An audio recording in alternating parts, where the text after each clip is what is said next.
Kenneth K. woke up in the back of an ambulance traveling west on I-10 toward Lafayette General Hospital. He began to shake with violent coughing fits, and the EMT gently helped him roll onto his side to clear his airway of mucus and regurgitation. "What the hell happened?" Kenneth coughed. "The factory caught fire," the EMT said. "What?" asked Kenneth in horror. "Is everyone okay?"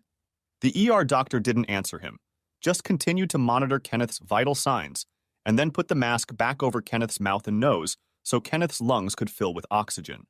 The emergency room at Lafayette General Hospital was filled with victims of the Bender's factory fire, being triaged and examined in order of severity. No, examine her first," Kenneth demanded, as an orderly began rolling him into the compartment ahead of Patsy Bourdillon. "You have head injuries. She has burns," the orderly corrected him. "What?"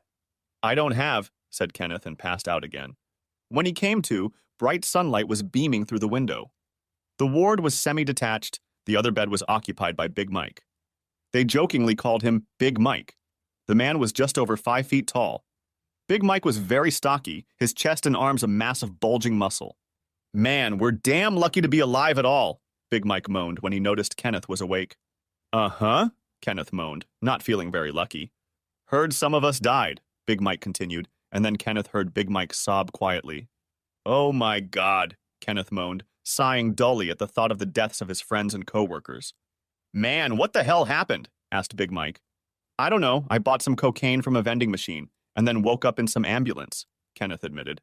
4 days later, Lafayette General discharged Kenneth K. Big Mike suffered a broken back and will be in the hospital for a few more days. Jennifer K., Kenneth's wife, drove 40 miles from Bender to Lafayette to pick up her husband. The tall blonde woman let him know she wasn't thrilled that she had to make such a long trip. Kenneth sat next to her and wondered, not for the first time, why he had married this strident woman in the first place. Yes, she was beautiful, or had been beautiful 19 years ago standing behind the McDonald's counter, but beauty alone was not enough to justify her attitude or behavior. Their marriage was the usual "guess what, honey," and Kenneth had agreed to do the right thing, to marry the frightened, angry Jennifer Moore and give the child that was growing in her belly a loving home. He put his dream of becoming a professional baseball player on the back shelf, along with his dream of becoming a rock star bass player, and took a job at Bender's mattress factory. When he learned that shifts from midnight to 8 paid 20 cents an hour more, he jumped at the chance. No, the more we can save up, honey, the sooner we can get out of this crummy apartment and buy our own house for you, me and Kenny, Kenneth said, stroking his wife's swelling belly. Jennifer gave birth to a beautiful blonde baby girl and named her Jadia Ann K. Jadia? Kenneth crinkled his face at the strange name. Yeah, see, I went to school with this girl. Her mom named her Verisa, you know? Instead of Teresa, and I remember thinking it was so cool that her mom loved her enough to give her kid her own name, you know? I mean, there are hundreds of Jennifers around here, but how many Veras do you know, huh? Explained Jennifer. Greedy, interjected Kenneth. Where the hell did that come from? Yeah, it's like Nadia, only with age, get it? Said Jennifer. Kenneth sighed, realizing it was useless to argue with Jennifer. She had already made up her mind. No sooner had Jadia started walking than Jennifer announced that they were expecting a baby again. Okay, but I'm going to name this baby, Kenneth insisted. Uh-huh, Jennifer replied, not about to let him name her baby. Jalissa Amy K. was born, a bushy blonde with blue eyes like her mother's. Jalissa? Asked Kenneth, frowning. My mom's name is Melissa, so it's like Melissa, but with age, Jennifer explained, and then proceeded to coo and cradle the wrinkled baby. Sounds like a name for a pauper, Bernice K., Kenneth's mother, whispered loudly. Kenneth had been saving, despite Jennifer's capacity for extravagant spending, and had managed to raise a tidy sum for his dream of having his own family home. Okay, you can buy it, but I'm not living here, Jennifer grumbled when Kenneth showed her the house they could afford. It's a starter home, he patiently tried to explain. I've saved enough money that we can buy it outright and then renovate it, sell it, and use that money to buy a bigger house. But Jennifer had decided that the bigger house should come now, not later, and had forced Kenneth to shell out a tidy sum for a much bigger house. At 14% interest, the mortgage was easily eating up more than half his paycheck. As the 3 women and Kenneth were settling into their home, Jennifer announced that they were having a baby again. Damn it, honey, whined Kenneth. I can barely feed us. And now we're having another baby? 6-year-old Jadia and 5-year-old Jalissa decided they hated JC Alice K. and tormented the little brunette infant as often as they could. Kenneth hadn't even asked the baby's name or inquired about its origins. Both he and Jennifer were blonde, and both had light blue eyes. There had only been one brunette in Kenneth's lineage in the last 100 years, and no one was sure of Oliver Kay's ancestry. But even Oliver had light blue eyes, not the deep brown ones that JCK had. Very little was known about Jennifer's lineage. Most of her relatives had lost touch with each other years ago. So it was entirely possible that the brown hair and brown eyes were a recessive gene somewhere in Jennifer's lineage. But JC had been a daddy's girl since birth. Jennifer was content to take care of her two girls, leaving the care of JC to her father. And leaving JC's protection to her father, too. "Mommy! He hit me!" screamed Jalissa at the top of her lungs after Kenneth spanked her. "I caught her when she was about to drop this on JC's head," Kenneth explained, holding up a large ceramic piggy bank. "I wasn't going to," Jalissa lied. "I was just showing it to her." "While she was asleep?" grinned Kenneth, and Jalissa had the nobility to blush at being caught in such an obvious lie. Kenneth didn't notice that Jalissa addressed him as he instead of Papa. Nor did he pick up on the fact that JD did the same thing, calling him he or him, but never daddy or any other word denoting kinship. Jennifer, on the other hand, caught on and smirked whenever her two angels did the same. 19 years later, speeding down the I-10 freeway in his shabby Ford F-150 pickup truck, Kenneth wasn't allowed to ride in her BMW, though he paid for it, he wondered again why he'd married her in the first place. "So," she spat out the first words she'd uttered since he'd climbed into the passenger seat of the pickup, "I guess now that you're out of a job, you're going to be out of work all day, huh?" "I'm not out of work," he protested. "Come on, Kenneth! The damn factory is gone!" yelled Jennifer. "What, are you going to stand in the ashes?" "No, Big Eddie came to the hospital and said we'll be paid even if we don't work until the new factory opens," Kenneth protested. "So you think you're just going to sit there and ruin all my fun?" snorted Jennifer.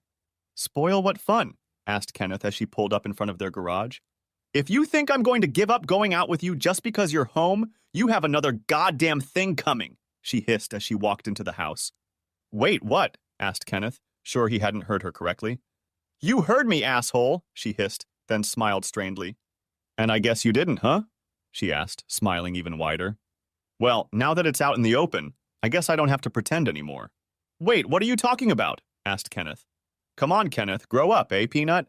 Jennifer giggled. Like everyone else figured that out years ago. "You're at work, I'm away."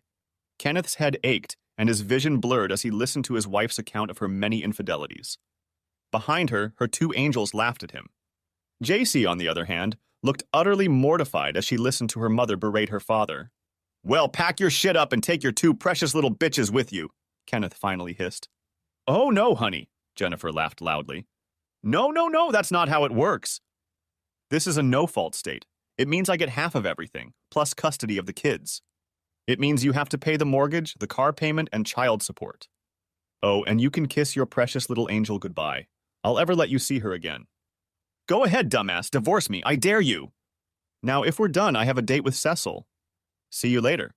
Kenneth watched in shock as she walked up the stairs, already pulling her cell phone out of her purse.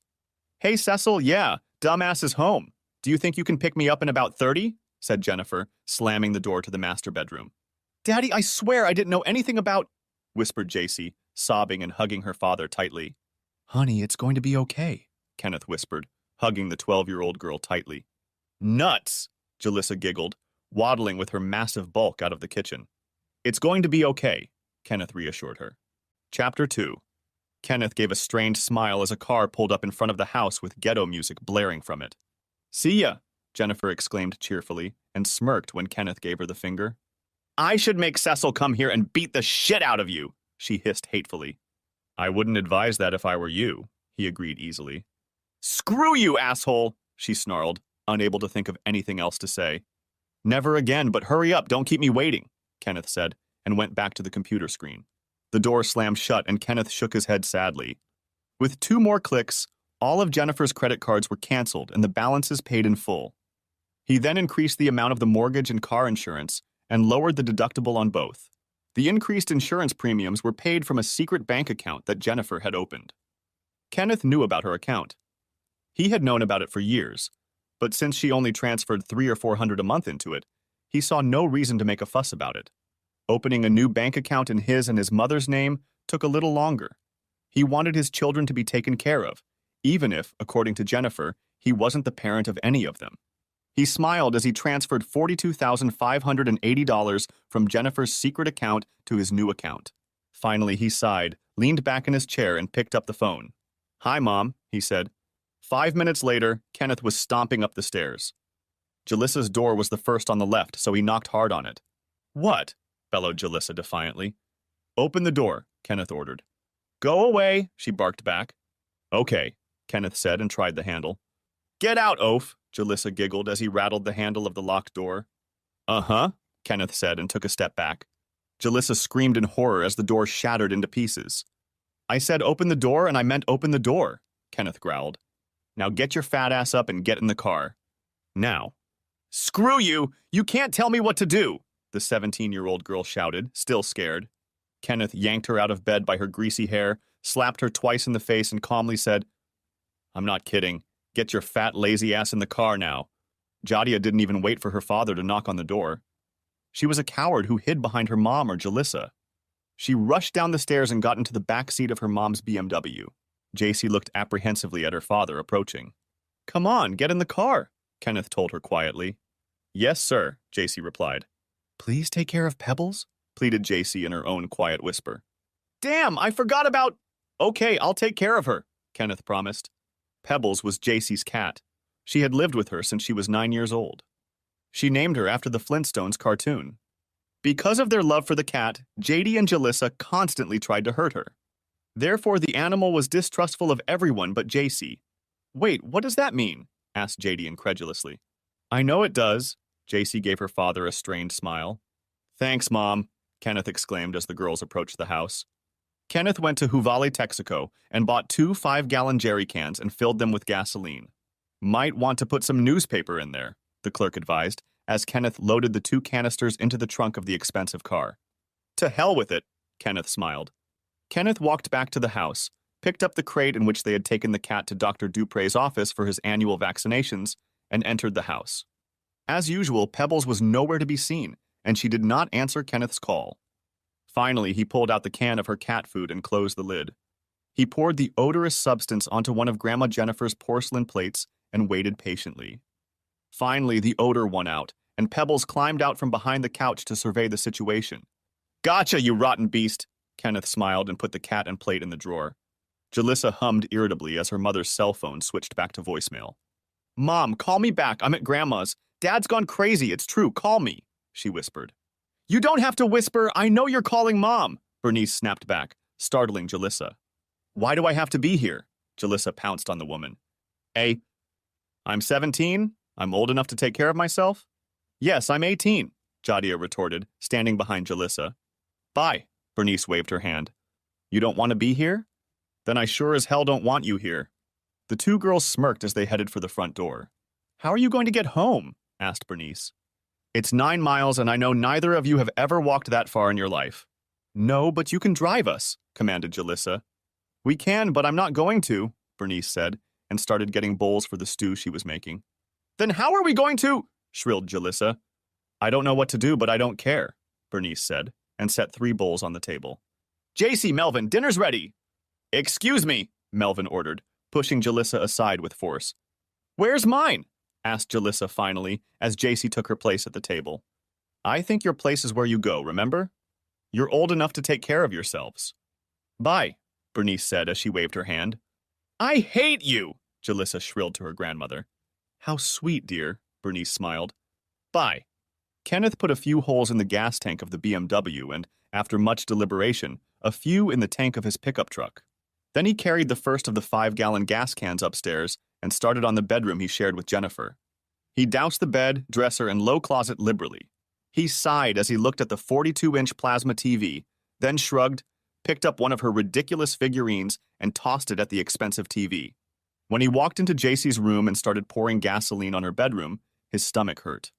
He noticed a small framed photograph and picked it up. It showed him and JC posing with a small fish she had caught when he first took her fishing. He carried her downstairs and placed her on the crate. Inside the crate, Pebbles, done with her treat, had already begun to squeal. He went back upstairs and gleefully doused Jadis and Jalissa's rooms with the remains of the first canister of gasoline. Then he simply dumped the canister on Jalissa's bed. He emptied the second canister all over the furniture downstairs. He then took the crate and a small photograph and walked out of the house. He set the crate and the picture at the edge of the driveway and then walked toward the house. He set up the sprinkler and locked it in place, aiming the spray at Ray's house. On the other side, he did the same thing, aiming the spray at Debbie's house. Then he smiled as he looked at the expensive monstrosity that Jennifer had insisted they buy the house he didn't want, didn't love, but had called home for the past 14 years. He opened the front door, flicked a match in the fireplace, and dropped it on the gasoline-soaked oriental rug. Then he closed the door, walked to the edge of the driveway, and waited. When the first fire truck arrived, it was too late. The house was nothing but a ball of flames. Ray's house had already begun to smolder, even though Kenneth had taken care to put a sprinkler on it, so the first fire engine was trying to keep the flames away from Ray's house. Debbie's house was a little farther away, so the second fire engine was helping the first one, which was tackling Ray's house. "What happened?" asked Sheriff Dick Davis as Kenneth stood on the opposite side of the street, holding a shaky box and a small framed photograph. "Set it on fire," Kenneth shrugged. "My wife, Jennifer, and I figured if we burned it down, we'd get the insurance money and then buy a smaller place we could afford." You started this fire?" "Intentionally?" asked Sheriff Dick Davis, making sure Deputy Orville Jackson was close enough to hear Kenneth's confession. "Yeah," Kenneth shrugged. "Took the offspring to my mom's for dinner, and then went to Hoovel's and bought a couple of cans of gasoline and spilled it all over the place. Yeah, made the car too. The goddamn payments were killing us, But damn, I forgot about the truck. See, it's paid for. So when do you think we'll get the insurance money?" "Sir, where's your wife?" asked Dick. "I don't know. She said she didn't want to see him, "So her friend came and got her," said Kenneth, and set the box on the ground. Pebbles' hand was beginning to tire. "Sir, put your hands behind your back, please," Dick said. "Damn smart," Jadiah complained, as she and Jalissa walked down Highway 19 toward their house. "Could have just waited until we ate and he would have picked us up." "He wouldn't have come back for us," Jalissa grinned. "We'd have been stuck until Mom would have come and picked us up." "How much farther do we have to go?" asked Jadiah. "Look around, Jadiah," said Jalissa, pointing to the neighborhood. "Is that anywhere near our house?" "I'm going back," Jadiah decided.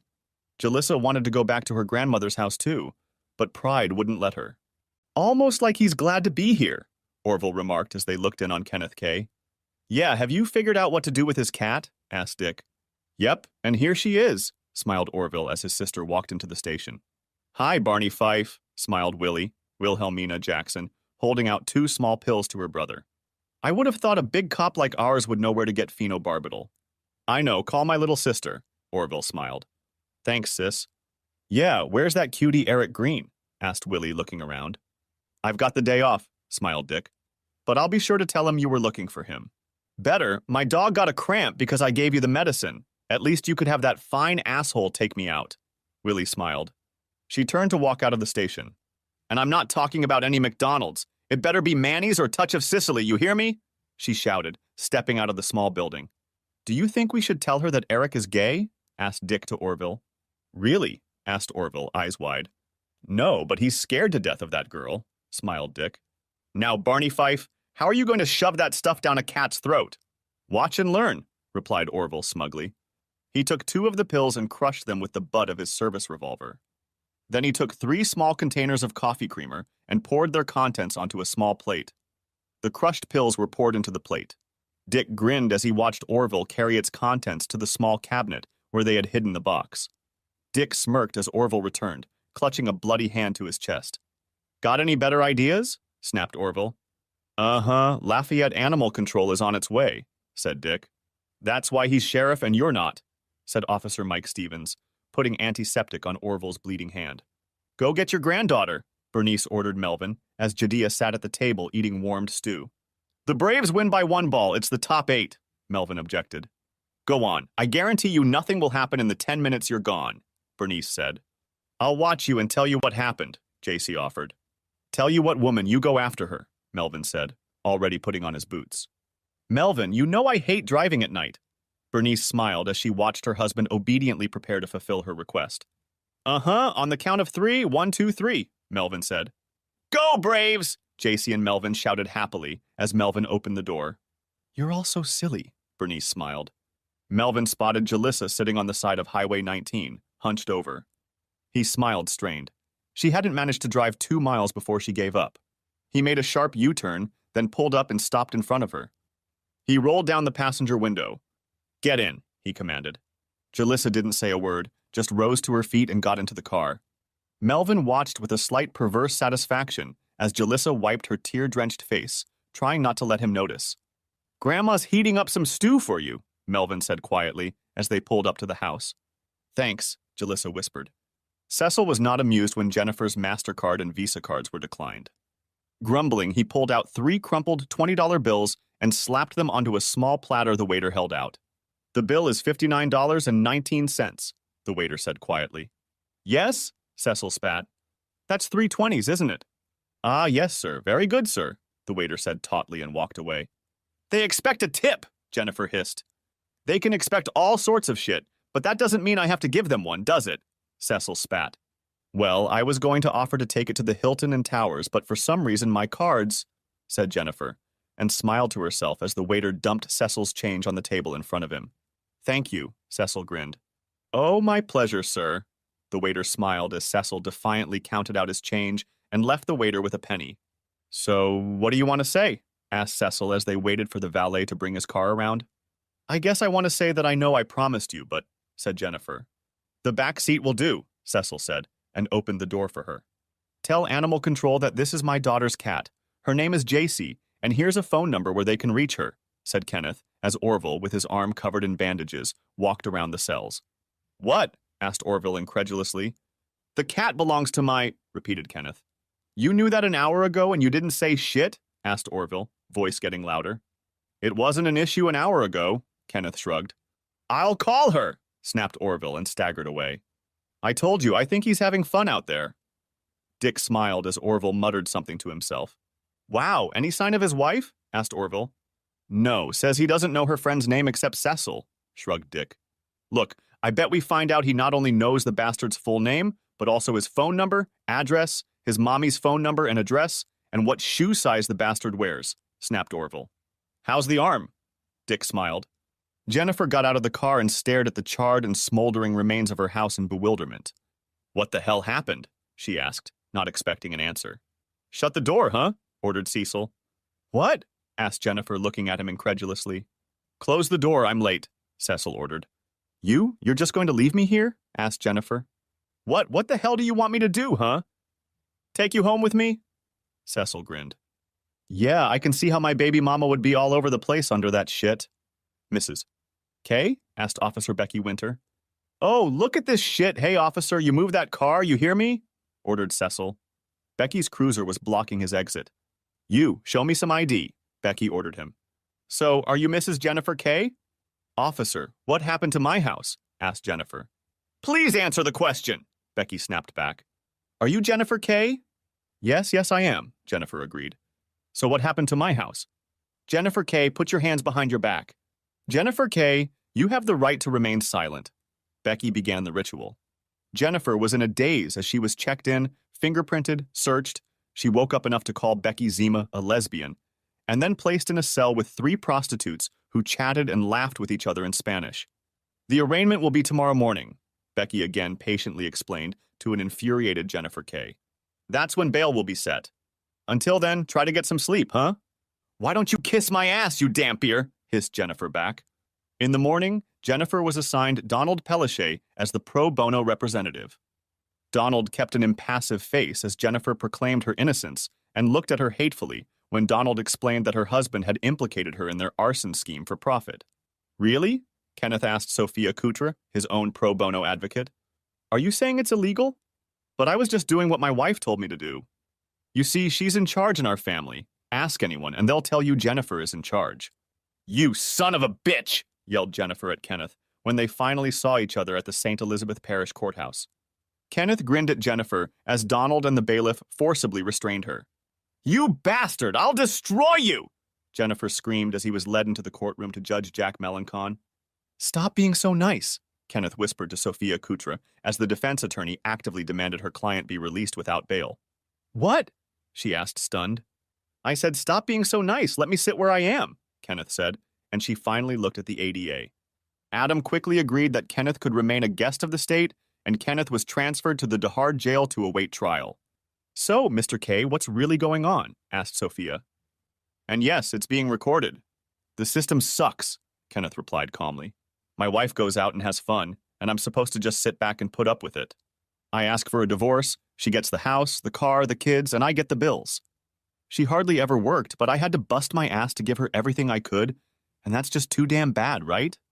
And now she wants to say it was all my idea to burn down our house so I can sit and rot behind bars while she and her lover or lovers, I don't know how many lovers she has, can all go to the Bahamas together on my dime. No, Mrs. Kutra, leave me behind bars. If I don't work, she won't get a penny of my money, will she?" "Yeah, the system really sucks," Sophia agreed. "My first husband cheated on me, he didn't care, and I busted my ass to get him and myself through law school. Once he gets his degree, he'll tell me he's finally found the one true love of his life, and I'm still paying all the bills he racked up when we were married." "That sucks," Kenneth agreed. "Yeah, but there's a bright side to all of this," Sophia smiled. "I met my husband thanks to that asshole running away from me. And his one true love? Turns out he's HIV positive." "Oh," Kenneth smiled. "Okay, Mr. K, I'll see you in a couple of months." Sophia shrugged and rose to her feet. Chapter 3. Donald Pellichet was more than happy to let Jennifer K go as a client. She had insisted that he not favor her over his other clients. "Hell yeah, I'm right. They pay, bitch," he muttered after another sharp altercation. Dick Davis smiled understandingly as Donald walked out of the police station. "I don't know who she's going to contact, but it ain't me," Donald warned Dick. Jesse Johnson entered the station, listened to Jennifer's explanation, and took her information about her secret account. "Shit, there's at least 40,000 in it already," she said. "Just get me the hell out of here." Jesse entered the information into his laptop, cleared the user ID field, and tried again. "Mrs. K, I don't know how to tell you this, but," said Jesse after a long pause. "Let me see," Jennifer bellowed, clamped her fingers on the keyboard, and screamed with rage when she realized the account was no longer there. "That little son of a bitch," she snarled. "And of course, since the house is in both of your names," continued Jesse. "What house?" screamed Jennifer. "The damned bastard burned it to the ground!" "My point, Mrs. K, is that you hired me as your attorney, but not as your pro bono attorney. Mr. Pellichet was your court-appointed attorney," said Jesse. "My services cost $350 an hour. You do intend to pay me, don't you?" "Fine, just damn fine," Jennifer sighed. "Get that lazy ass back here." "With pleasure," Jesse lied and left the room. "Come on, princess," Becky said, and led Jennifer back to the cell. "I'll make you mine, you hear me, punk?" grinned Jamal Westinghouse as Kenneth sat on his bunk rereading Brave New World for the 100th time. "No thanks," Kenneth replied calmly. "But have a good day." "Damn you to hell!" Jamal yelled, snatching the book out of Kenneth's hands. Kenneth then calmly stomped on Jamal's head until Jamal's body stopped twitching. "Hey, boy, you don't have to come at us like that, do you?" complained one of the men. "Eh? Calling me a beggar, huh? Hell, I didn't do anything to you, did I?" "That's right. Didn't do shit for me either, huh? Where were you when homie told me I was his new bitch? Or when he got his hands on my shit, huh?" asked Kenneth. "Shit, I figured you'd get it, know what I mean?" muttered the man. "What the hell?" growled Captain Charles Viejo, seeing the dead body of Jamal Westinghouse lying on the floor. "Slipped and fell, I guess," Kenneth shrugged. "Just slipped," Charles complained. Jennifer was just leaving the courtroom with 5 other women in Bender police custody when a shackled Kenneth K was brought into the courtroom. "What's he doing here?" asked Jennifer to Becky Winter. "They're not going to let him go, are they?" "I don't know exactly. I heard he trampled another prisoner to death." Becky shrugged. Jennifer looked over her shoulder as 3 armed police officers led Kenneth into the courtroom. "Him? You've got to be kidding me! He's a complete idiot!" Jennifer laughed. No, you must be thinking of someone else." "Oh, no, ma'am," said Bernice. "There's no way in hell I'm letting you go to Northside." "Why not?" asked Jadiah, swallowing a huge piece of chicken salad sandwich. "Jalissa and I used to go there." "Wow, and look how well you did," Melvin said, earning a slap on the back of the head from Bernice. "No, ma'am, come on, we're going to St. Thomas. It's a great school," Bernice said firmly. "Ha ha, you'll have to wear that stupid uniform," grinned Jalissa. Grinned. "There's nothing wrong with this uniform," said Bernice. "But Grandma, we can't afford this school," complained JC. "Don't worry about that. Just leave it to me," said Bernice. "When do you think Mom will come to pick us up?" asked Jalissa. "I mean, they have to know that she had nothing to do with setting the house on fire, right?" Oh, and I'm sure your dad will be out soon too. Bernice reminded the girl that there was another parent to think about. Well, how long has it been? Almost a month, right? Asked Jadia, finishing her sandwich. Yeah, it's been a month, Melvin agreed. A whole month. 4 long weeks of I'm bored, and I have nothing to do, and when is my mommy coming, and— Hush you, but Grandpa's right, said Bernice. What? Asked Jadia, looking at her grandmother. You and Jalissa aren't in school anymore. I know, I went to graduation, said Bernice. Yep, now they're rewarding mediocrity, Melvin said, earning another slap on the back of the head. So, do you think any of you can take initiative? Go out and get a job somewhere? Finished Bernice. What? Asked Jalissa. A job, you know. People get up, get dressed, and go to it every day to make money. You've probably heard of them, said Melvin. It's been in all the papers, hell. I've even heard people talking about the job on TV. You're kidding, right? Grinned Jalissa. No, I'm not kidding, said Bernice. I asked you to help around the house. I don't keep a hotel here with free food and clothes and stuff, but none of you can lift a finger. What about her? Exclaimed Jadia, pointing to JC. Eh? What about her? Asked Bernice, putting her hand on JC's shoulder. Who was that yesterday helping Grandpa cut copper? And helped me change the oil in my car the day before, Melvin cut in. And almost got all the oil all over yourself, Jalissa objected. Whatever. At least she tried. At least she helped. At least she did her part, Melvin said. So you two have about— What do you think, Melvin? What would be fair? 1 week? 2? 2 weeks to get yourselves a job. A real will pay you money to work here job or to call Grandma Moore and see if you can stay with her, said Bernice. What? Are you kidding? Shouted Jadia and Jalissa. No, I'm afraid not, said Bernice. Does anyone want another sandwich? I'll take one, Melvin offered. No, honey, you're not a teenager. Bernice kissed him on the balding top of his head. Can I have another one, please? Asked JC, holding out her plate. Sure, sweetie pie, Bernice smiled. Can I have some more, please? Teased JC Jalissa. Oh no, everyone be very careful. There's a vicious animal on the loose here, warned Melvin, as he felt Pebbles rubbing against his leg. Grandpa, it's not! JC laughed as Pebbles rubbed against her bare leg. Okay, one of you can sit down at the computer and start writing your resumes, while the other looks through the classifieds to see what they can find. You'll all switch in an hour, Bernice suggested, as she put the newspaper on the table. Jalissa and Jadia looked at each other shocked. The day of the trial in state of Louisiana v. K&K had been unusually cold, and Kenneth was grateful for the coat his mother had bought for him. Sophia and Donald prudently stood between Kenneth and Jennifer. All rise, the Honorable Harold Monroe presiding, the bailiff announced. Jennifer smiled as Jadia and Jalissa's father entered the courtroom. When Judge Monroe asked if everyone was present and ready to proceed, all parties agreed. Your Honor, if it pleases the court, Donald Pellichet began. Jennifer didn't see a glimmer of recognition, even when Donald insisted on using her maiden name and the names of her 3 children in his motion to keep her and Kenneth's case separate. Harold Monroe recognized Jennifer, though she was no longer the 19-year-old McDonald's employee who had been so impressed with his Mercedes-Benz and Rolex watch. But she'd only been an affair a few years ago. There were at least 100 women between her and now, and none of them would get any preferential treatment. In the interest of time and the budget of the state of Louisiana, your motion is denied. Continue, Mr. Rich. Harold interrupted Donald and motioned for the assistant district attorney to proceed. But I didn't do it, screamed Jennifer, as Adam laid out a theory about how Jennifer and Kenneth planned to defraud Young Insurance Corporation of nearly $300,000 by committing an act of arson. Counsel, if you can't hold your client, warned Harold. Yes, Your Honor. I'm very sorry, Your Honor, said Donald, placing his hand very firmly on Jennifer's leg. Jennifer continued her outbursts and was eventually removed from the courtroom. Your Honor, my client is not disputing the state's version of events, but is asking for leniency. Remember, this is a man who, according to the district attorney, was manipulated and coerced into doing her will by the co-defendant for years. Sophia finally addressed the court after Adam Rich had finished his arguments. And, Your Honor, I ask that my client be released. In her own words, she had nothing to do with this heinous act or the subsequent attempted deception, Donald Pellichet said.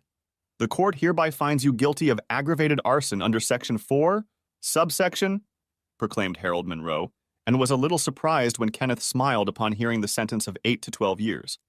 Keep your nose clean. You'll be out in 5 or 6 years, Sophia whispered, and patted her client affectionately on the arm. Bye, Daddy, JC sobbed as Kenneth was allowed to give her a brief hug. Jadia and Jalissa didn't bother to show up for the trial. Grandma Moore was not to be disturbed by such nonsense. Grandma Moore did find it almost unbearable to have two spoiled teenagers on her shoulders at her age, and deeply resented Kenneth K and Kenneth K's mother and father for not taking care of the two brats. But as unbearable and uncomfortable as it was, Jennifer's mother couldn't in good conscience refuse her own grandchildren. "Maybe we should have looked a little better," Jadia whispered to Jalissa. "You can if you want," Jalissa grinned and turned on the television. "No, I mean we have jobs and we could, do stuff," Jadia said. "Yeah, you can if you want," said Jalissa. "But I'm bored sitting here all the time," complained Jadia. "Then go do something," shrugged Jalissa. Melissa Moore burst into the small apartment and stared at her two lazy and insolent grandchildren. It was one thing for these two to be lazy and brash with Kenneth K, whom she despised for being a man, but quite another for them to be lazy and brash around her. "Do you think either of you can get your useless asses off the couch and go take this trash out?" she shouted. Okay, Jalissa complained and rose to her feet. "And you," Melissa barked at Jadis. "Why don't you do something with that ground beef?" "Like what?" asked Jadis, puzzled. "Try cooking it, how about that?" asked Melissa. "I've been on my feet the whole damn day, busting my ass on." Jadia panicked, since she had never cooked a meal in her life, and began sobbing in earnest. "Oh, for crying out loud, stop it!" yelled Melissa. Okay, but I better not hear another EW. I don't like it. What is it from you, you hear me?" JC fit right in with the 8th graders at St. Thomas Aquinas School. Her grades were good and her attitude was good too. And no one thought it was odd that she lived with her grandparents. There were 2 other kids in her class in a similar situation. Given the opportunity to step out of the shadow of her 2 older sisters, JC excelled in sports. Coach D. Campion wasted no time in contacting Melvin K. and asking if he could enroll JC on the junior varsity basketball team. "Sure, but wait until softball season. She has a cannon arm, I promise you that," Melvin told the excited coach. "But I'm too small," JC objected. "Nonsense," Coach D said. "I've seen you pick up the ball and that girl is at least a foot taller than you." Whoever was sitting in the gym knew where Melvin K sat and knew JCK was his granddaughter. Rebounds were welcomed. Fouls were either loudly contested or loudly called, and points were applauded. "Sit down, Melvin. The people behind you can't see you," Bernice said calmly. "But did you see that?" shouted Melvin. "That girl pushed her on purpose." "I think your grandfather's here," teased Rain Sneed as they left the group. "Yeah," JC smiled proudly. After losing the last game, JC was very quiet on the way home. "What's the matter, sweetie pie?" asked Bernice finally. "I miss Daddy," JC admitted. "Well, Christmas is coming up. Why don't you write him a letter?" suggested Bernice. Suggested Bernice. "Yeah, we can send him that picture of you and your teammates with the city trophy," Melvin enthused. "But I want him to come home," JC whined, for once acting like a girl on the cusp of adolescence. "Me too," Bernice admitted. "Jesus, he may be your daddy, but have you forgotten? He's my little boy." Jennifer didn't fit in at St. Gabriel's school. Because of her beauty, she was targeted by the other inmates. Oh, and the male guards, and a few women, targeted her as well.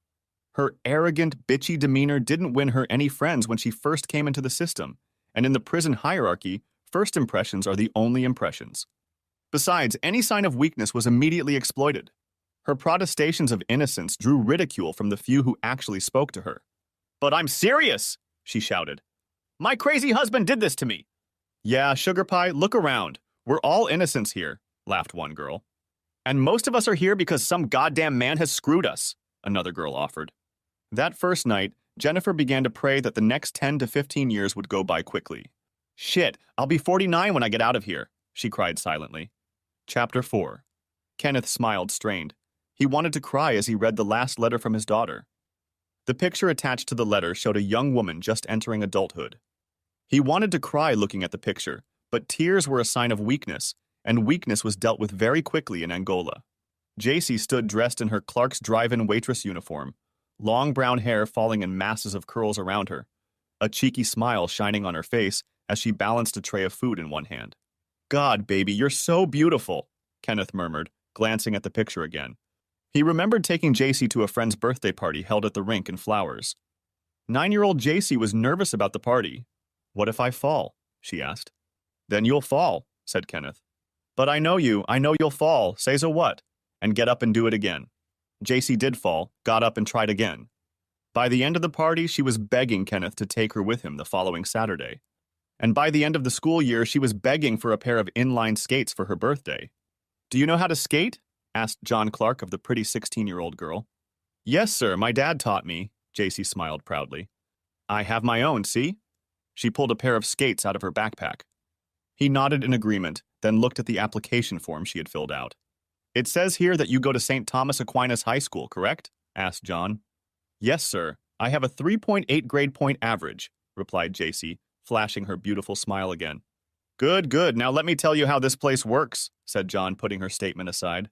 "You mean I got the job?" asked JC, panting with excitement.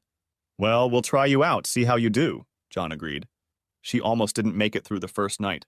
John watched through the window as his new employee spun, tumbled, and pirouetted across the concrete pad. "Damn kid's playing there!" he muttered to Nancy, the head cook. "No, she's not playing," Nancy replied. "She's having fun, but look, I bet you $100 she'll get the biggest tip today." "Oh, shit!" shouted John, as JC, leaping over the wooden bench, rushed back to the kitchen diner. "2 cheeseburgers, 1 without pickles, 1 without onions, large fries," JC squeaked, as she stopped in front of the soda fountain and started making a soda. "See?" said Nancy. "She's having fun, but she's not playing." "Uh-huh," John said, not entirely convinced. The other 2 waitresses moved out of her way as she carried the tray with her order past. "If she spills it," John warned as JC raced back toward the customer truck. "If she spills anything, I'll eat it." Nancy smiled as JC spun in place at the last second and set the tray on the truck window. John watched JC prepare to give her change, then smiled as the truck driver raised his hand, stopping her. "Look, I bet she has the most tips," Nancy said, and held out another order to one of the other waitresses. Nancy received a $100 bill from John. Within a month, JC was already teaching the other girls to skate more efficiently, more safely, and with more skill. Kenneth looked at her again and frowned. He didn't like the way the uniform showed off her small tummy. The t-shirt didn't reach the waistband of her shorts. He also didn't like the fact that his little girl was skating with her backside sticking out of the short shorts that were part of the uniform.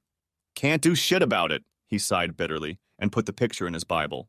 The noise level in Angola was close to deafening, but over time Kenneth had learned to shrug it off. He looked around the dimly lit room and sighed. Angola had been the last place he could imagine himself when this story began over 4 years ago. But here he was, slowly awaiting either death or freedom. Jamal Westinghouse had friends.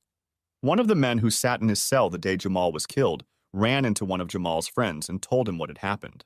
So when Kenneth K. arrived in DeQuincy, Lamont Harrison was already waiting for him. Kenneth didn't know why this almost ugly, muscular man had targeted him, but he knew he had no intention of tolerating it. Kenneth sat down and stabbed his fork into the unappetizing slop. "This is shit," he announced loudly to everyone at the table.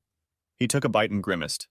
"I'm not eating that shit," he declared, stood up and threw the tray at the unsuspecting Lamont. Before Lamont could get to his feet, Kenneth grabbed the man's head in his hands and twisted viciously. "Mr. K," the warden pronounced. "Quite remarkable, I think. 94 prisoners and not a single person saw what happened. As I said, I only got to my feet and," said Kenneth. Yes, I know, Mr. K. You just couldn't eat what we call food, I see, Mr. K. We'll see if you like the food better in Angola, Mr. K," the warden sighed. Kenneth looked at the picture of his youngest daughter again and smiled sadly. He held up a picture of his older daughter Jadia and her 2 children, both boys and both biracial. After her 3rd pregnancy, Jadia seemed to remember she had a father and had called JC to get Kenneth's mailing address. Holy shit, did she graduate from high school? Thought Kenneth as he read or tried to read one of her letters. The handwriting was deplorable, the grammar was intolerable, and most of the words that were longer than 2 syllables were misspelled. But she sent him letters, she wrote to him. And every letter she signed, "Love you and miss you, JD." He glanced at the last picture and cringed. According to his mother, when JD gave birth to Robert, she had started sending JD $100 a month, but stopped when she found out JD was spending the money on tattoos instead of food. Robert and Samuel, huh? Kenneth chuckled, knowing that Jennifer was supposed to hate him. Jennifer should have hated the fact that she had become a grandmother, and hated that her daughter was giving her children relatively common names. Kenneth sat down and began writing a response to JC's letter. JC's letter was on its way. He had written her very short letters. If JC's letters were any indication, long letters would only confuse her. He debated with himself once more whether it was time to write to Sophia Kutra, his lawyer. "My dear JC," he scribbled. I suppose now is as good a time as any to be completely honest with both you, JD, and Mrs. Sophia Kucher about what really happened that night. Better have at least one parent present at her high school graduation, he thought to himself. Jennifer Kay barely looked up as she was led into the courtroom, paying no attention to either Donald Pellichet's greeting or Sophia Kucher's. Am I back for dinner? She asked at last. That's exactly what we're trying to accomplish, Mrs. Kay. Donald smiled strainedly. We're trying to get you to your own home in time for dinner. She raised her head, then looked at the other lawyer. 5 years of prison life had cast a fog over her. One day merged with another, one noise merged with another, one smell merged with another. There were no hard lines to indicate separation. What? She asked. Kenneth Kay confessed. He set the fire of his own free will. He cleared you of any involvement, Donald said. That's exactly what I tried to tell you 5 years ago, Jennifer hissed, bitterness and anger building up in her over 5 years. 5 years. 5 long years and now you're willing to believe me? Payback's a bitch, isn't it? Kenneth laughed as he was led past her, heavily shackled, 2 armed guards leading him. You bastard! Jennifer hissed, venom spraying from her lips. Mrs. Kay, please calm down, Donald advised.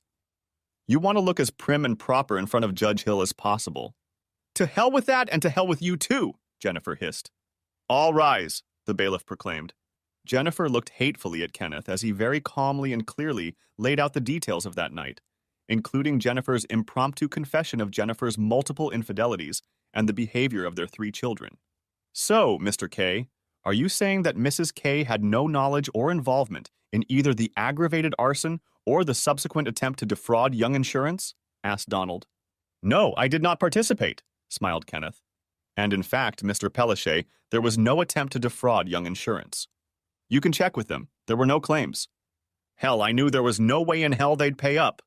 If I may, counselors, asked Judge Stephen Hill. Mr. Kay, why now? Why are you revealing all of this now? Honestly, replied Kenneth, I was really thinking about taking this to the grave with me. To hell with the bitch. For 19 years, I busted my ass for her and her damn kids. She knew they weren't mine and laughed in my face about it. But our youngest daughter is graduating from high school in a few months, and I'd love to be there.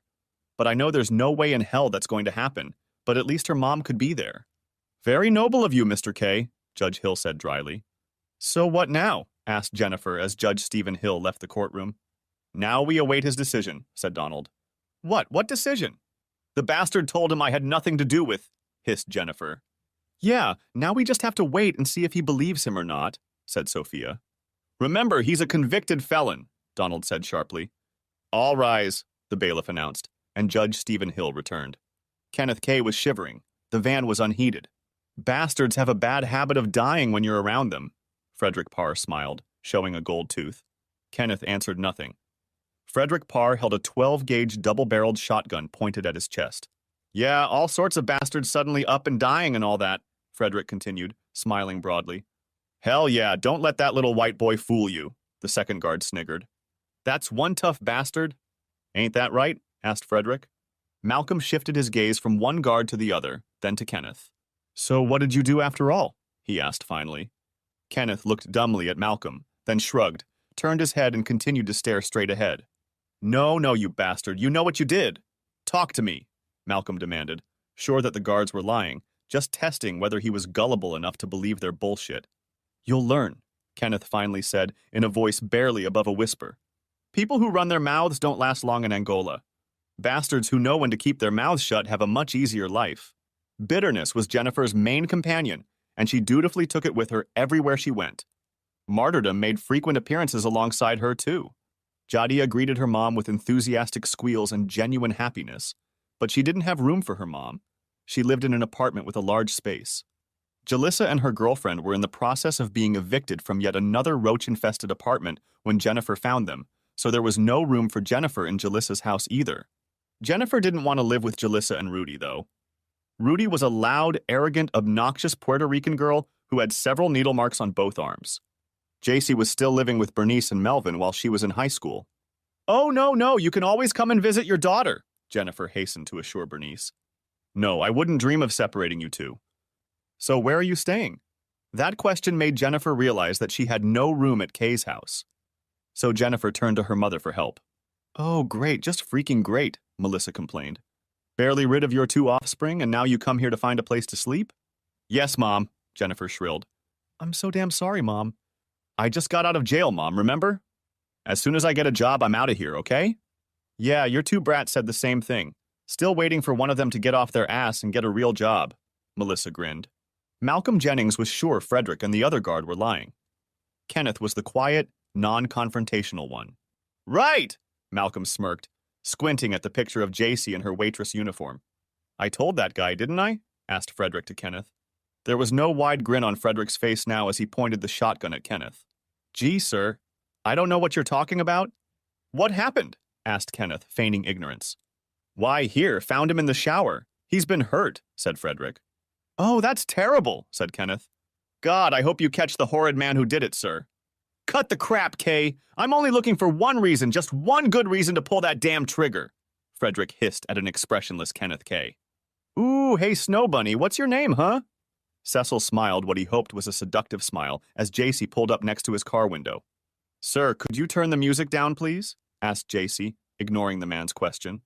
You're disturbing our other customers. Oh, hey, to hell with that! I have the right to listen to whatever I want, Cecil bellowed. Bye, JC said, turned and galloped away. Mr. John, I asked him to turn the music down and he started swearing at me, said JC. Oh? Said John, slammed the door of the diner and stomped toward the car. John firmly told Cecil that he had two choices, turn off the music or leave. Grumbling and muttering threats, Cecil opted to leave, looking hatefully at the little white bitch whizzing past toward the next latecomer. So, what's the biggest tip you've ever gotten? Asked Terry, a slender blonde, lighting a cigarette during a break. Me? A guy gave me $10 if I could jump on the bench out front and not drop his hot fudge sundae, smiled JC. The guy offered me $50 if I'd give him my disgusting underwear after my shift. Vanessa, a petite African-American woman in her 20s, admitted. You, squeaked JC. What did you do? What do you think? Gave it to him, Vanessa shrugged. You? Oh, Vanessa, really? Squealed JC. What? Vanessa shrugged. Hell, the most I ever got was $5, Terry admitted. Oh no, he's back, Vanessa said as Cecil's loud knocking was heard. Cecil whined as he saw a powerful man approaching his car. Man, listen, all I want to do is eat, okay? He angrily barked at John. And I told you to turn that shit off or get out, John yelled back. Fine, there you go, satisfied? Cecil spat, turning off the music. Now send that little white girl with the brown hair over here and take my order. No, I'm standing right here. You can give me your order. John smirked as he watched JC and Vanessa rush past, trying to show off to each other. Cecil watched as the two girls completed their rounds, picking up empty trays and trash from various machines. Sir? Asked John loudly, catching Cecil's attention. Yes, give me a burger, everything on it, and a diet soda water, Cecil ordered. Fries? Asked John. With fries? Asked Cecil. If you pay for it, yes, said John. Then no, said Cecil. JC walked tiredly to her car. It had been a leisurely night, and for her, leisurely nights were even more tiring than tense nights. At least on busy nights she could move. Stopping, starting to move, and stopping again took a lot more energy out of her. Hey, bitch, I need to talk to you, Cecil growled and reached for her. On adrenaline, she snatched a can of pepper spray from her purse. Cecil shrieked as the poisonous spray hit his eyes. Blinded, he reached out to punch JC and knock the horrible canister out of her hands. JC didn't let the can out of his hands until Cecil wheezed, squirming in agony, unable to breathe. I called the police, John shouted, waving the gun. Go call your grandparents. Let them know you'll be home a little late. Melvin was already out of bed and dressed when Bernice hung up the phone.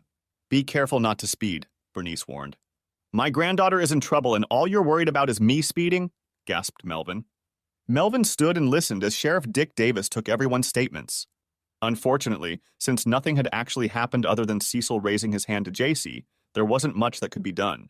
So you're saying she has to let him rape herself before you can do anything? Asked Melvin angrily to the cop. No, what I'm saying is that if he did have a hand in her, we could charge him. But apparently your granddaughter pulls the trigger too fast, so, explained Dick patiently. To Cecil, on the other hand, Dick said, You bother her again and I'll be on your ass like stink on shit, you understand? Cecil didn't answer, only groaned as the EMT finished washing out his eyes. It's going to sting for a while, but you'll be able to drive, the medic finally said. Yeah, sure, sounds great, JC said, and hung up the phone. How's your mom, honey? Asked Bernice, trying not to give away her disapproval. Fine, I guess, shrugged JC. Says he wants to take me out to dinner to celebrate graduation, you know? Oh, that's nice, Bernice said, trying to sound chipper. Manny's Mexican food, it's really good there, JC said, and got ready to leave. Be careful, have fun, love you, Bernice said. JC looked into the living room and smiled. Melvin was lying on the couch snoring. Pebbles was lying on his chest and snoring too. Grandma, bring me the camera, JC whispered. What? Melvin shook as the flash of the camera startled him. Sorry, Grandpa, JC smiled. Forgot to turn off the flash. Damn animal, JC, get your horrible cat away from me, Melvin complained. Oh, I would. If I had a cat, JC laughed, lovingly stroking the cat's belly. After kissing Melvin and Pebbles, JC walked out of the house. I hate cats, Melvin muttered, sitting down. We should throw that thing outside, let the coyotes have it. Yeah, the cat looks scared, Bernice smiled. Now go wash your hands, dinner is almost ready. Where is JC going? Asked Melvin. To dinner. With his mother, said Bernice, pronouncing the word mother as if it were vulgar. Cecil smiled lightly. He had run into Jennifer before and vaguely remembered her. Yes, wait till you see my daughter, you'll like her, Jennifer enthused as they pulled up in front of Manny's restaurant. Wow, does she look anything like her mom? Asked Cecil, nonchalantly grabbing Jennifer by one of her breasts. No, not really. Well, I guess she does, laughed Jennifer. I mean, put some long brown hair on me and I think you'll get it, said Jennifer. Probably seen her, works in that. Oh, what's it called? That cafe? Clark's? Asked Cecil. There it is, said Jennifer, poking him in the muscular chest. Real long curly hair? Asked Cecil, pulling his 9mm out of the car's console compartment. Yeah, what do you need it for? Asked Jennifer, noticing the gun. Just do it, Bunny, you know what I'm saying? Cecil smiled encouragingly.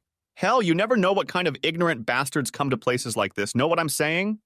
JC walked into the building, saw her mother sitting at her desk, and started walking towards her. She stopped when she saw Cecil sitting next to her mother, smiling evilly at her.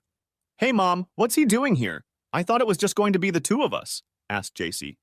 It was, replied Jennifer, smiling happily. But I kind of bumped into him. It's Cecil, he's my old boyfriend, and I just thought, you know? Cecil smiled even wider, leaning back so that JC could see the butt of his gun. Oh, hi, exclaimed JC, spotting Bobby Corvaros, one of the waitresses in Manny's restaurant. Mom, I'll be right back. This girl and I went to high school together. She graduated last year.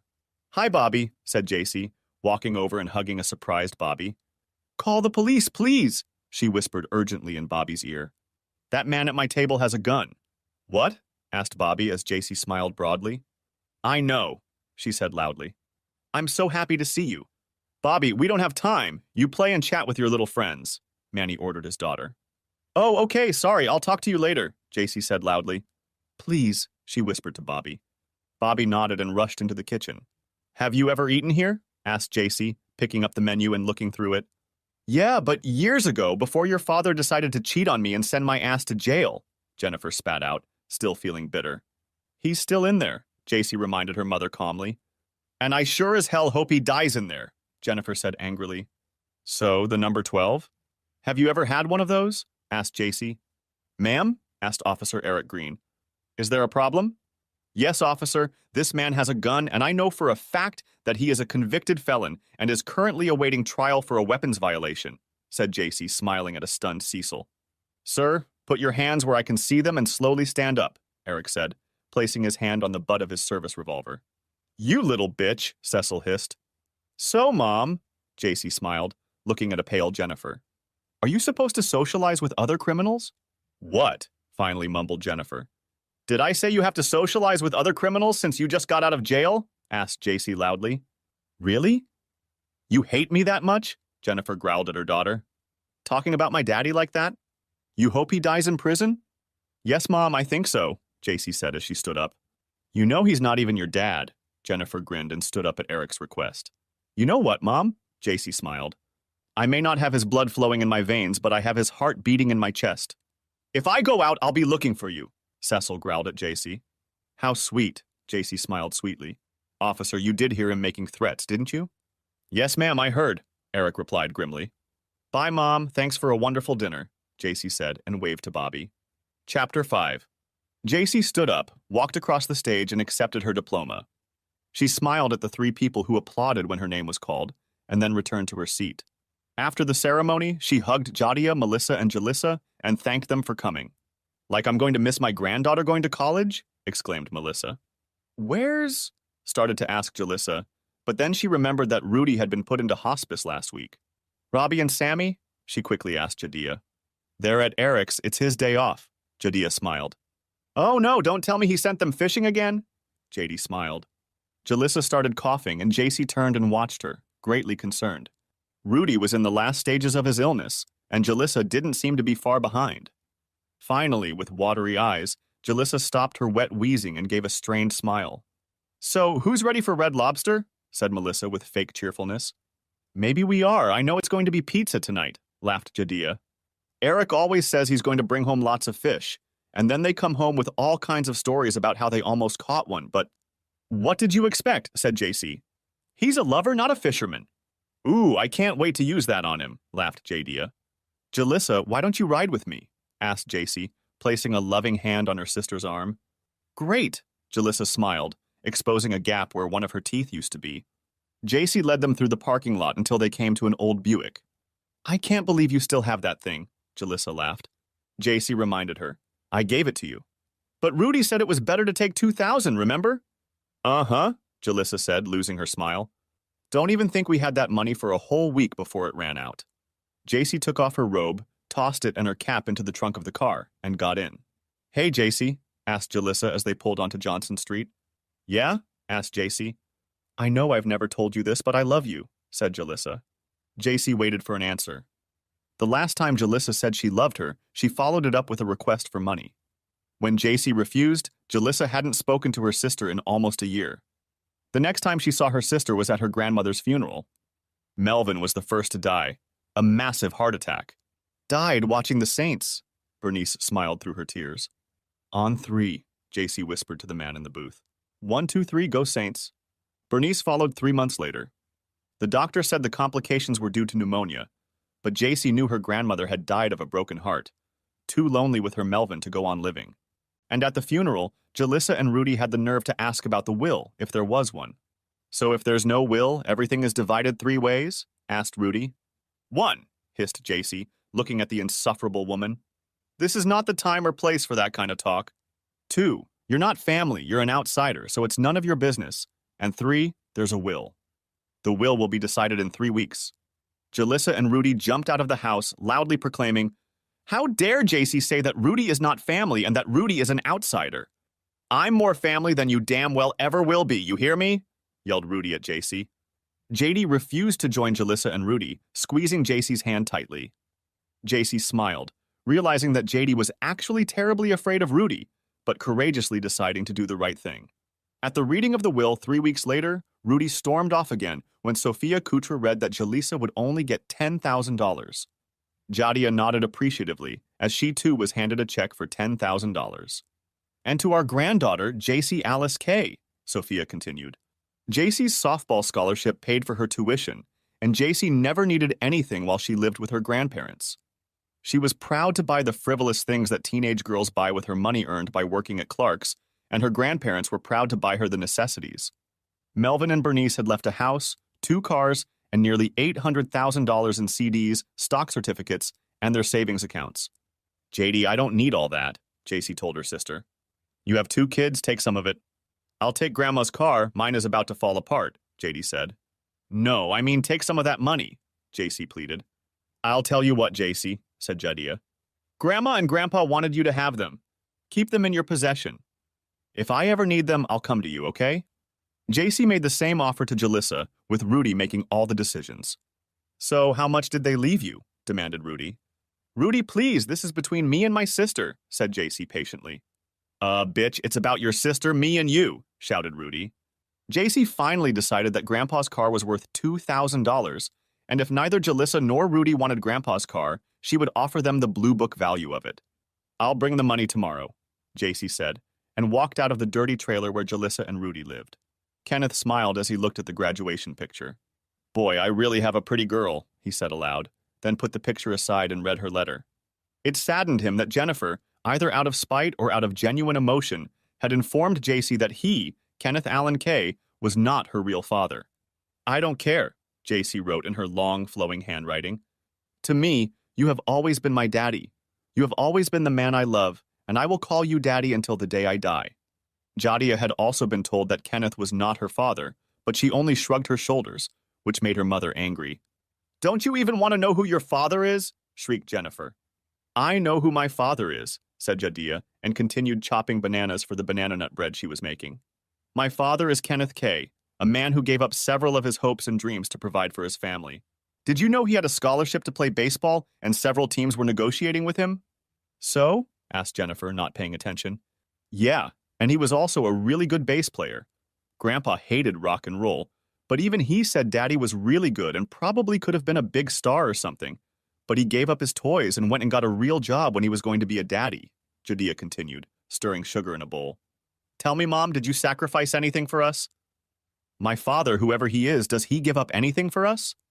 So unless my father is dead and left me $1 million, I don't care at all who he is. Kenneth set aside JD's short, poorly written note and smiled at the pictures she'd attached to her note. Her fiancé was a police officer in Bender, Louisiana, and clearly proud of his uniform. Jadia posed with Eric Green wearing a police officer's cap. In the photo, she laughs as Eric tries to take the cap away from her. In the next picture, she is pictured with Robert and Samuel. Robert was dressed in a child's police officer uniform, and Samuel was dressed in a child's firefighter uniform. He looked again. In both pictures, Jadia was wearing long sleeves that hid her tattoos. Good girl, he smiled. He realized from her note that Jennifer had told her he wasn't her father, but Jadia didn't care. He was her father, as far as she was concerned. Good girl, he repeated. The letter from Jalissa came as a complete surprise, and he carefully pulled 3 pieces of paper out of the envelope. Apparently, Jalissa didn't trust her own handwriting. The letter was unsealed. He grinned to himself. She had chosen a very bold font. I'm afraid my eyes aren't what they used to be, he asked himself. Dear Kenneth was how her letter began, and even though he knew he wasn't her biological father, the fact that she didn't address him as father, daddy or daddy hurt him. So my mom came and said, "You're not my dad," the letter continued. I'm so sorry. I can't think of another man I would be proud to have as my father. He read on. In the letter, she apologized for her actions of the past years, for her disrespect, for her attitude toward him. Sign of weakness or not, he allowed himself to let a few tears fall when she informed him she was in hospice care. No one but me has infected me with this shit, the letter read. I stuck that needle in my arm, not you, not Mom, not Rudy, just me, the letter continued. Kenneth, I know I've been a terrible daughter, and you've never been anything but a good, loving father, Jalissa wrote. He smiled strangely. She signed the letter, Love, Jalissa. Dear Jalissa, he wrote. Jalissa smiled as the nurse's aide read the letter to her. She was too weak to hold the pages in her hands, too weak to lift her head enough to read the letter.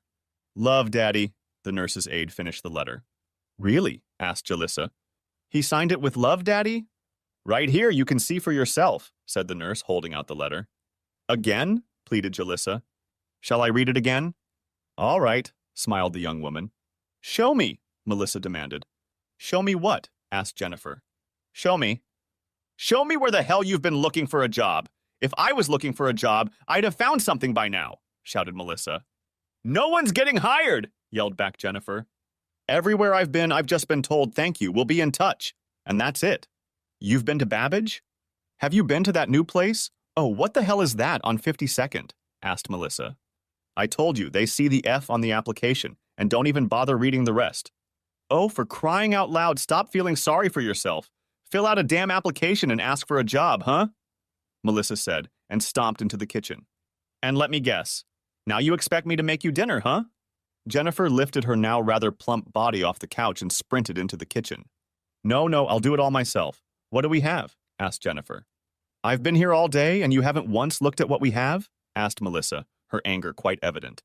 Jennifer quickly straightened up the turkey and then placed a plate in front of her mother, after which she plated some for herself. After finishing their meal, both women returned to the living room to watch television. Melissa had deliberately chosen a program she knew Jennifer wouldn't like, a prime-time investigation. At your house, you can watch whatever you want. At my house, we watch what I want. Melissa smirked and turned up the volume. Kenneth walked into the brightly lit room without much hope. He was reintroduced to the 3 people who, by the state of Louisiana, were to evaluate him and his chances for a productive life outside of the prison system. He sat and silently regarded two unpleasant-looking men and an unattractive woman. The woman, even in her 60s, still sported the long hair of her youth and still used the horribly outdated jargon of the bygone Woodstock era.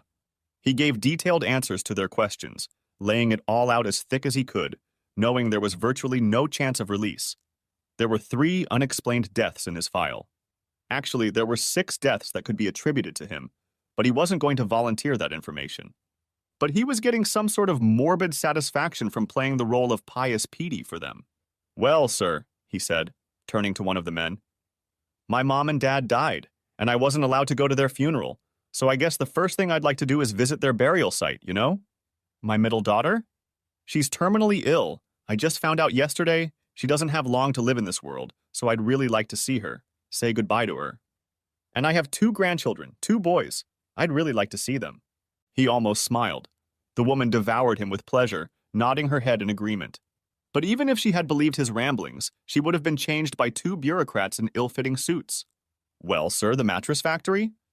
I don't know if they'll take me back. After all, it's been what? 9 years?" Kenneth shook his head.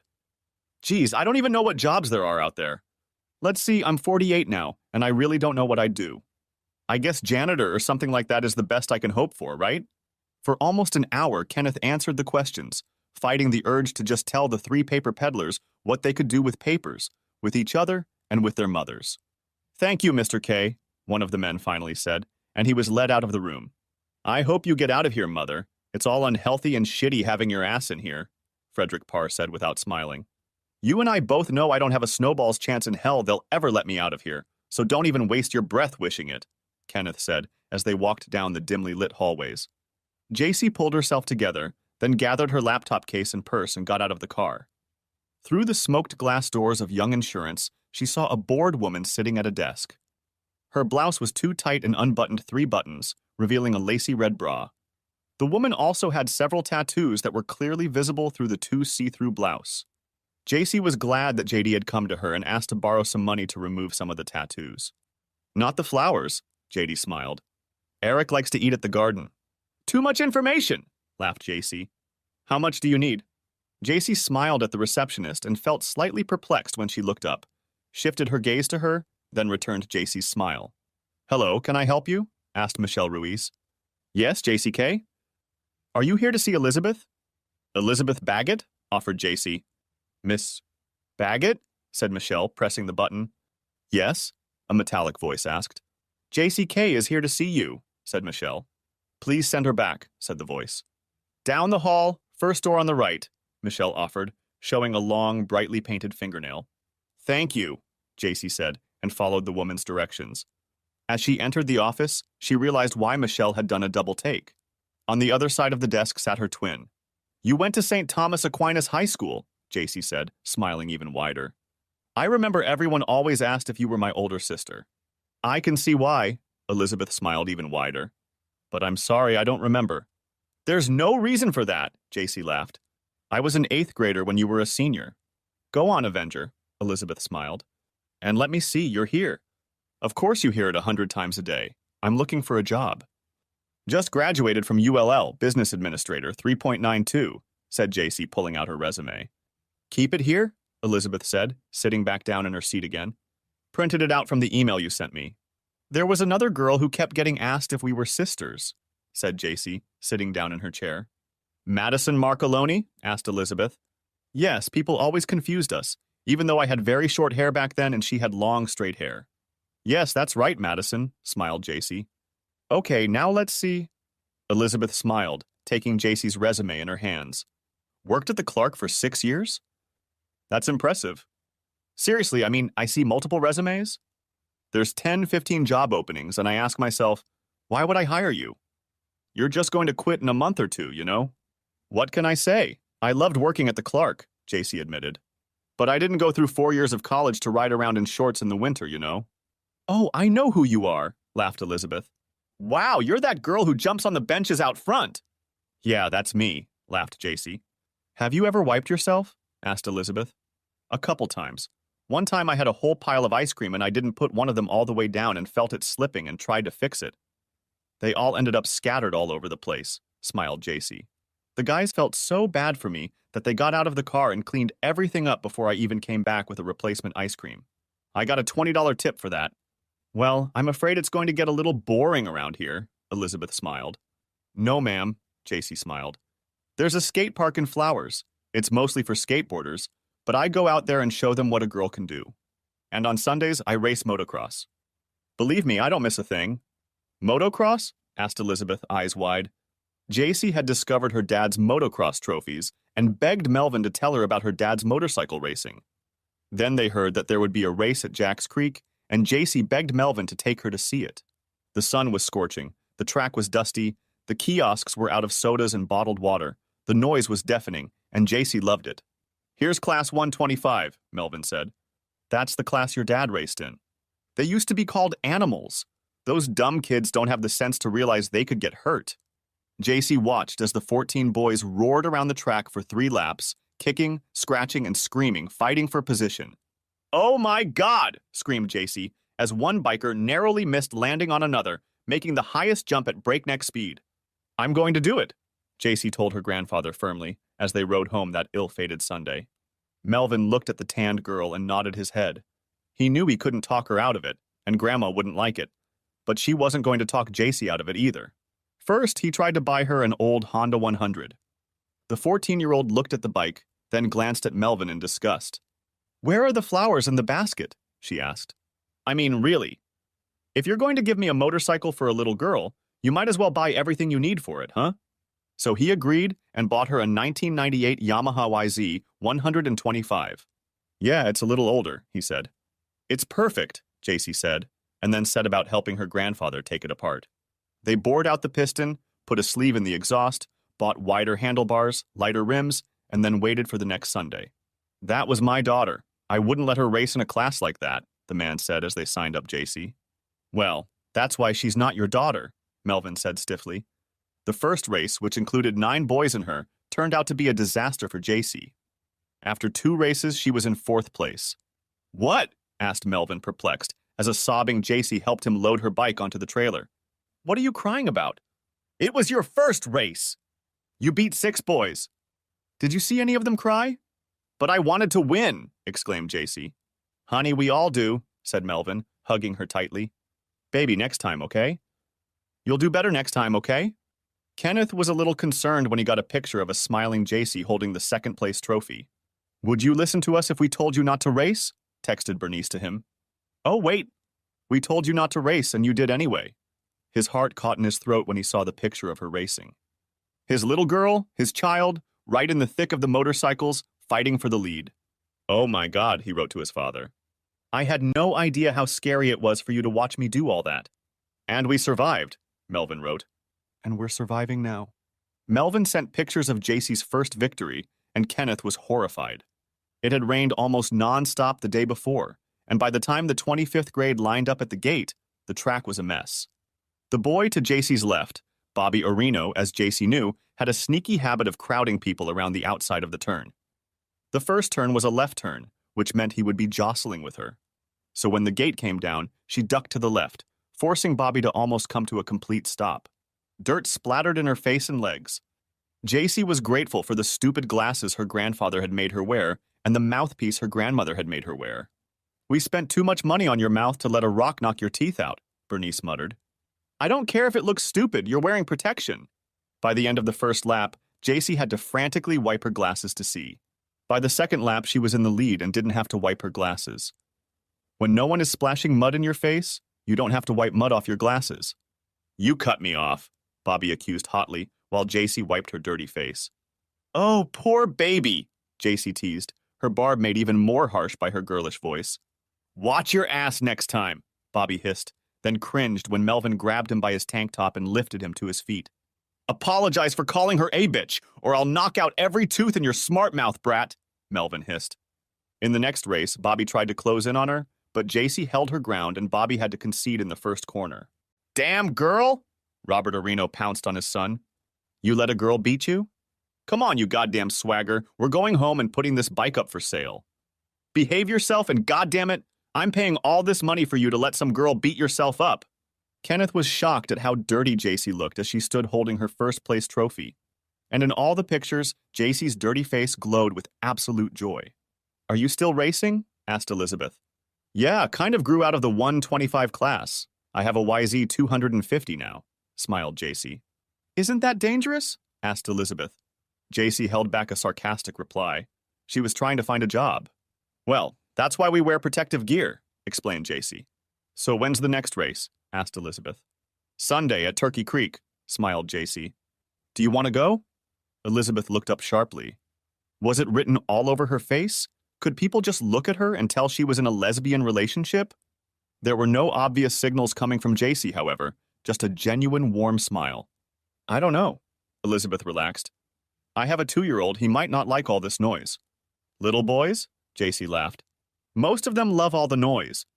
Michelle chose an inopportune moment to interrupt her boss. Elizabeth had inherited the sullen and unprofessional Michelle from the previous branch manager who had reprimanded her twice. Michelle's too short blouse and too short skirt, in Elizabeth's opinion, were the last straw. But Michelle sealed her fate by sending one of Grant Johnson's clients to Elizabeth's office instead of Grant's, simply because the latter looked angry. Michelle disliked Elizabeth and had a habit of sending all difficult clients to her boss's office out of spite. "You're not Grant," the man growled, swinging Elizabeth's door open. "Second door on the left," Elizabeth told him calmly. "Then why did that stupid bitch tell me the first door was on the right?" growled the man, slamming Elizabeth's door shut. "One last question, Miss Kay," Elizabeth asked, her anger quite evident. "Do you have any noticeable tattoos?" She pointed to her left breast.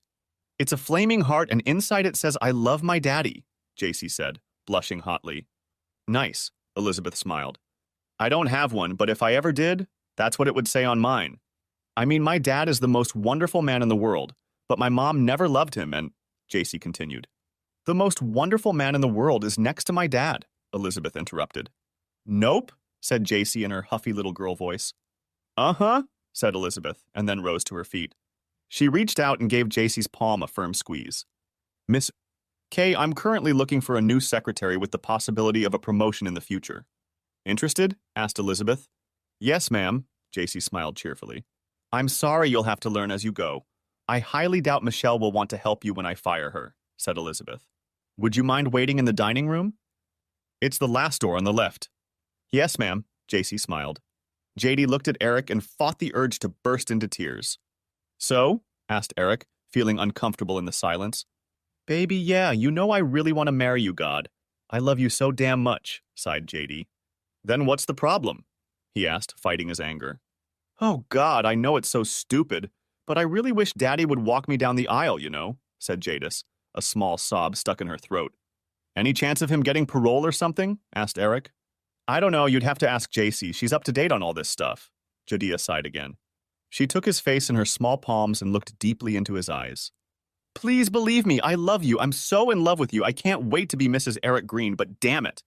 This is probably really stupid, but I keep hoping that the longer I wait, maybe my daddy will come home, you know?" confessed Jadia. JC walked into her house. The house was quiet, but it was always quiet when Melvin, Bernice, and Pebbles weren't there. JC had thought about getting another cat after Pebbles died, but she felt like she was betraying her sweet, loving, and loyal companion, so she didn't. She sighed gratefully, kicking her shoes off her feet. Her first day at her new job was fun, exciting, and even a little nerve-wracking. Elizabeth tried to help, but only Michelle knew some aspects of the phone system, and Michelle wasn't around to show JC.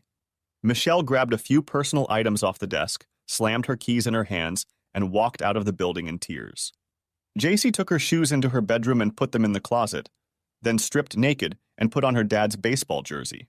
She was grateful to her grandmother for not throwing out any of Daddy's things after Daddy got married and moved away. Jennifer stood at the entrance to the junk store. Until now, the 5 people she'd seen leaving and the 2 families she'd seen entering had been beneath her dignity, worthy of her scorn. But her mother had made it clear. Get a job or find a new place to live. Even though Jadia now lived with her fiancé and they had a nice trailer, Jadia hesitated for a long time, then finally mustered up the courage to tell her mother there was no place for her here. "I put a roof over your head so that—" Jennifer snapped at her oldest child. "No, you didn't," Jadia snapped back. "Daddy did that. And you had nothing to do with it." And JC, That smug little bitch living alone in a huge house smiled sweetly, said in her damn annoying whisper, "No," and closed the door in her mother's face. In the face of her own mother. JC didn't even invite her in, just opened the door and stared at her for a long time. "Can I help you?" asked JC finally. "Can I help?" "What?" whispered Jennifer. "Is this how you greet your mother?" "Your own mother?" "Well, I thought it was a little nicer than what the hell do you want, you evil, narcissistic bitch," said JC. Jennifer stared at her youngest child, who was still a child in her 21 years, and then finally mouthed that she needed a place to live. "No," JC said and closed the door. Jennifer heard the deadbolt click. She finally came to her senses, got into Melissa's barely moving car, and drove to the junkyard. The sign out front said they were hiring. She pulled herself together, opened the door, and walked into the large building. "Hi, welcome to the Hoarder," a young woman greeted her. "Is there anything in particular I can help you find?" "A job," Jennifer admitted. "Oh, you're in luck," the girl smiled broadly. "We're in a jam here." "If you can walk and chew gum at the same time, you get hired." "Even if I have a criminal record?" asked Jennifer. "Yes, I have a criminal record too," Mindy Laporte admitted. "Two, actually." She turned and waved her hand at a large woman who was talking to a customer. "Plus sizes over there, buy 3 items and get 20% off the 4th item of equal or lesser price, right, Mindy?" said Grace. "She's looking for a job, but she says she's worried because she has a criminal record," Mindy explained, then glared as 3 high school students entered the store. "Yeah?" "Me too," Grace shrugged. "Even has the tattoos to prove it. St. Gabriel's School." "How about you?" "Me too. St. Gabriel's did 5 years for arson, which I didn't commit," Jennifer said. "Like playing with matches?" asked Grace, hiding a smirk. "No, I didn't do that," replied Jennifer. "Okay, come with me," Grace said, and walked to the back of the store. "Here, fill this out, find yourself an apron under that cabinet, walk around the store and figure out where everything is and then get to work," Grace said, as she handed Jennifer a 1-page application. "And what a rush, eh?" "Mike didn't show up, so we're short-handed." "What to do?" asked Jennifer, worried. "Just help people, show them where things are, and then when we close at 9, help clean up. In the meantime, if you see anything on the floor, pick it up and put it back," Grace said, and left Jennifer to fill out the application. "Fine," Jennifer said grudgingly. She filled out the application, found a basket apron, and looked around. The layout of the store was pretty straightforward. The newborn and baby clothes were in the front right side of the store. The bigger kids were in the middle right section, and the men's section was in the back right section. Petites and junior sizes were in the front left, clearance racks were in the middle left, and the plus-size section was in the back left. And in the middle was the regular women's clothing. "Oh, this is nice," she commented, picking up a top that had slipped off the rack.